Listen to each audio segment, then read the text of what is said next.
Now, last time we spoke, you showed off some of your toy collection, and I just got to know, have there been any new additions to your toy Oh, collection?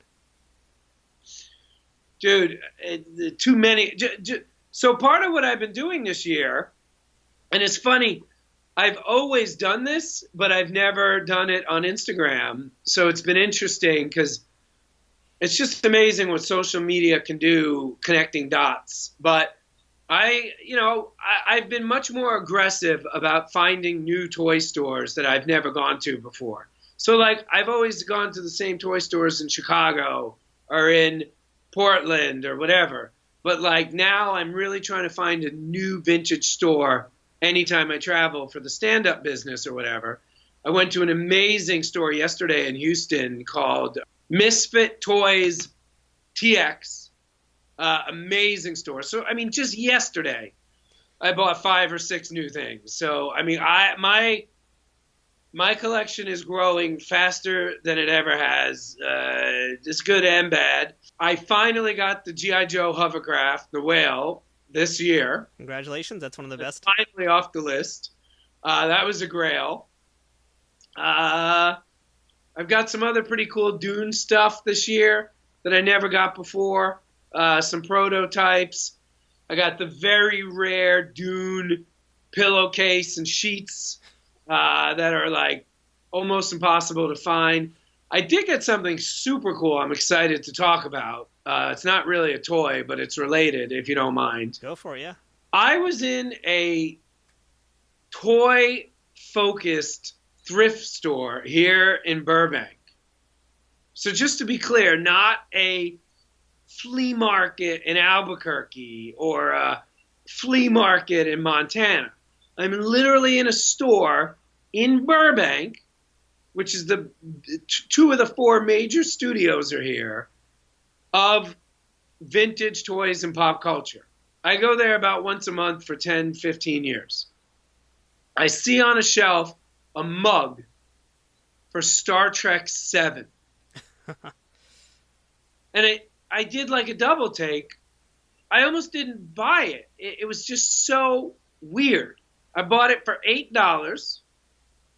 Luckily, I now have this huge network, and I can just text a picture, and everyone like, anybody know what this is? Sure enough, Paramount was trying to get buzz going for Star Trek 7 internally at Paramount. And they made mugs and beach towels to try and get the different departments excited. It did not get made, as we all know. It would become, 10 years later, it would be called Star Trek Generations. That would be technically the seventh movie. But, I mean, I have had 2 offers for thousands of dollars Wow. to buy the mug. Yeah. Oh, And I I'm almost jealous. didn't buy it. It was so surreal.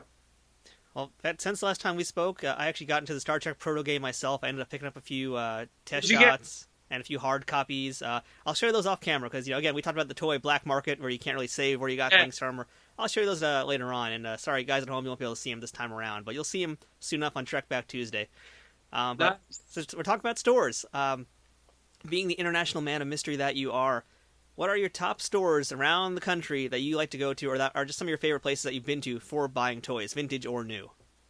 So I can't say my favorite, Or else we'll start but I tapping have it. a few favorites. One of my favorites, Billy Galaxy store in Portland, Oregon. Billy Galaxy, that's what the store is called, Billy Galaxy. Kapow in Chicago. Absolutely love Kapow. Kapow was great.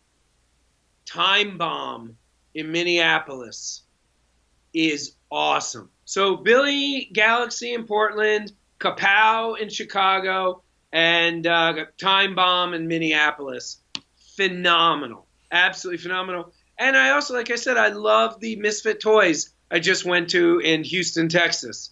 Wonderful. And by the way, not only do these stores all have in common great selection and really cool stuff, not only do they have fair, reasonable prices, the people that work there are wonderful. They're nice, they're helpful, they're informative, they got good sense of humors. Like, I've been to some great stores, but the people that work there aren't that nice, or they're not that helpful, or they're just kind of jerks. All the 4 stores I just said, very cool and nice. I was just in California for the Ghostbusters Fan Fest. I'm going to throw a store out there too for anybody out there is in California in Culver City.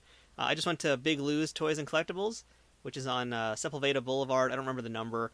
It's actually not far from Pulp Fiction Comics, which was a really great comic store. Amazing selection of trades, graphic novels from the big guys and all the indie guys. And just a few miles further down is Big Lou's. They have a really eclectic selection of a lot of different stuff, just all sorts of things, really good prices. And they have stock car racing there, which is really bizarre. Like they have little RC cars and a track for it. It's bizarre, but I loved it. In 2 weeks, I will have lived here for 20 years. I've never even heard of Big Lou's. Well, there you go. And I'm doing a show at Sony right now, which is in Culver City, so I'm down there all the time. I now have something to do after my meeting. There you go. And it's right across the street from a Jack in the Box, so you got food and toys. What more do you need? I love it.